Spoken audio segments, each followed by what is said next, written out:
Morning, good evening, good afternoon. Benjamin, we have got the president there visiting the Reserve Bank of Zimbabwe, and you're seeing 1.5 tons of gold. That should assure you and the rest of the Zimbabweans that the new currency is backed by gold. What do you think? Thank you for having me on the program, and 12 years. Thank you for joining us. When I saw this picture, I couldn't help but laugh. But I mean, at the end of the day, I fail to understand. Maybe it's that they are delusional, or the joke is on us. The joke is on them.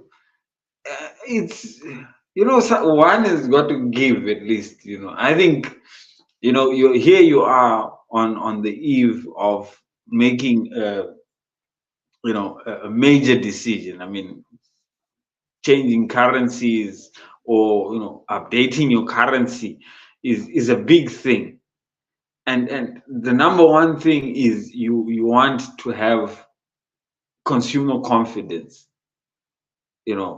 on this event.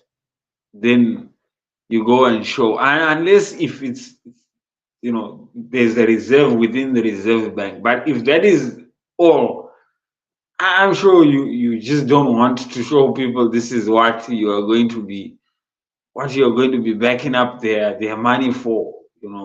That is what is that it? Just that it? I mean, surely. Is beyond words. No. Yep.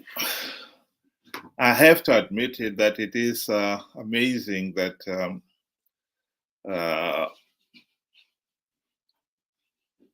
it can be, I mean, what is the 1.5 tons of gold? That could be spent within a few weeks. And so there's no backup. In terms of really backup, if you're serious about having backup, and in this particular case, the main problem really is not the hyperinflation was not caused because there was lack of backup in terms of gold. The hyperinflation is caused by the Zimbabwe economy has all but collapsed. Our balance of trade is way out of skew. We are spending more money on imports than we are earning from exports, and when you need to pay for the imports, that pushes a lot of pressure on the local currency because it becomes very scarce. People don't want to accept your local currency for payment for your imports, so you've got to get it in foreign currency. So I think the whole logic of it is so completely out. The problem is not that we didn't have the Reserve Bank reserves. That is what I can't understand about the logic of it. This is why I can see you're also just you're failing to comprehend, just like how I am, to say how then do you broadcast that this is, like you're saying, is that it? I mean, it's just not, it doesn't work. I mean, here you are, you have got a gold coin that you have been trying to sell the idea. Everything, you got the electronic money, the one they called the ZIG, and now you've got the new currency. All these are hanging on this one ton. Where is the logic in that? I mean, you're trying to sell an idea. Here is somebody that is trying to sell an idea, right? you're not asked to show the investor all this, right? Which the investor would be the Zimbabwean people, because they are the ones that have to feel confident that our money is assured. And then you go and you say, no, I've seen there's enough money. Surely this cannot even run the city of Harare for a week, given they have got the Panama dues that they have to pay. They've got so much. I mean, just like you're saying, the amount of money that we are making in terms of exports and what we are making in terms of what we're importing is just, Zimbabwe is importing everything basically, and exporting water. Just like the other day we were saying, we're exporting water. That is the only deal that has surfaced. All these other gold deals, we know it's being run, mafia style. So I mean, I'm just confused what this man is trying to sell. I think he just sold himself short. Basically, he should have just stayed at home. Well, I mean, in terms of having gold reserves, it does help build confidence. But in this particular case, it's really nothing. The main problem is not that we didn't have the gold reserves all along, and this is what is the problem. Inflation is caused by the country's economy has collapsed. Really, that's basically it. Ever since the regime, ZANU-PF seized the farms, the white-owned farms, and gave them mostly to the ruling elite loyalists, the Zimbabwe economy has all but collapsed. The agricultural sector collapsed, and this year particularly has made it worse because the other day they were saying they're looking for $2 billion to buy food to feed the nation. Where is that $2 billion coming from?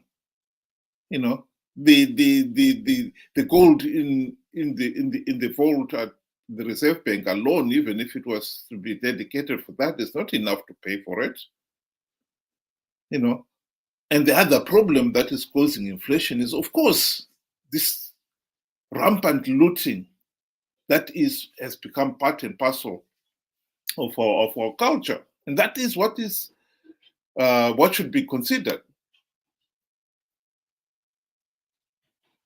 Yeah, I agree with you. I mean, we got a comment there from Kampala. It says 1.5 tons of gold only in the Reserve Bank of Zimbabwe is actually criminal and an insult to the intelligence of Zimbabwean general population. Yeah, I agree with you. I mean, I believe these guys are really out of touch, and they're not people driven. They do not know what it means to have the backing of the community, the backing of the Zimbabwean population. I mean, every economy, the number one the number one priority should be your consumers, right? You're trying to sell an idea. I just can't understand. You're trying to sell an idea on the eve of a major decision like that, and this is all that you are saying. Surely, I mean, 1.5 is just way out of proportion. What I fail to understand is they have to be delusional. They really have to be delusional. Yeah, I think the other point, they just picked up an article there, somebody saying that minister caught smuggling US dollars. Corruption is another one of the biggest problems that is causing the hyperinflation in Zimbabwe. We all remember last year's detailed documentary by Al Jazeera, where they were talking of Zimbabwe is losing as much as 80% of its $2 billion per year gold smuggling, to gold smugglers alone. That is one of the things that are causing inflation. The rampant corruption, the mismanagement, the economy has collapsed and so forth. And to think that we can somehow solve that by walking into a vault and saying, look, we have got 1.5 tons of gold. It's a joke. It really is a joke. I think the main problem we tend to have in Zimbabwe is we tend to have these meaningless discussions which are not really addressing anything of substance. And in this particular case, I agree with what Kapala was saying, that it is an insult to not only ordinary Zimbabweans. I mean, inflation will continue to soar. There's no doubt about it. And if the regime thinks they've solved the problem, they've got something else coming. We'll have to wait and see tomorrow what all this restructured currency is going to be like. So watch this space, eh? I honestly don't, think there is anything to wait for. I think this thing is just showed its true colors, that this thing is just designed to fail. Surely, I don't see it making any strides. At you just advertised yourself, or you just showed yourself short. It's clearly. I mean, I'm just confused. Why would you even do something like that? You don't have the reserve. Surely, that's it. But then the audacity to go and show that this is all that we are going to be. This is surety. This is what they've just shown us, to say, this is the surety that we are going to put on your money. Surely everybody will just keep their US dollar, and definitely it's just cutting zeros. I think it's just cutting zeros because they are too embarrassed, because now it's running away. And within a few months, we'll be back with more zeros than ever. I think this is, it's sad. Yeah, I agree with you. Well, at the present moment, I think we're looking at the launch will be made tomorrow. So, we won't have long to wait. But I agree with you that the regime seems to have done nothing really and to be quite honest, I don't think Zimbabwe's economy can meaningfully recover. As long as we have got a pariah state ruled by corrupt, incompetent, and tyrannical thugs who have managed to keep their place in government by rigging elections. That is at the heart of our economic problem, our economic challenge. We are not going to solve it by all these tricks and coming up with new denominators and renaming the currency and trying to assure people that we've got gold to back up our local currency. Yeah, but forget it. That is not going to work. All these are just gimmicks that are not going to solve anything. And meanwhile, actually, the country continues to drift deeper and deeper into the economic crisis. And that is the tragedy of Zimbabwe. The longer we go down this path, the harder it's going to be for the country to recover. That is the reality. That is really tragic. I think it is a pity that we like kicking the can down the road. This is not solving anything at all, as far as I'm concerned. But anyway, here we are. That's where we are, and we'll see what tomorrow's launch is going to be like. So I would like to invite some of our listeners to join us tomorrow, same time, 7 o'clock UK time, 6 o'clock. Sorry, 8 o'clock Zimbabwe time. Sorry, try that again. 7 o'clock UK time, and Zimbabwe time will be 8 o'clock. Am I correct there, Benjamin? Because they're 1 hour ahead of us, isn't it? Yes, that's true. Okay. So we'll try it that way. So let's meet tomorrow and discuss it.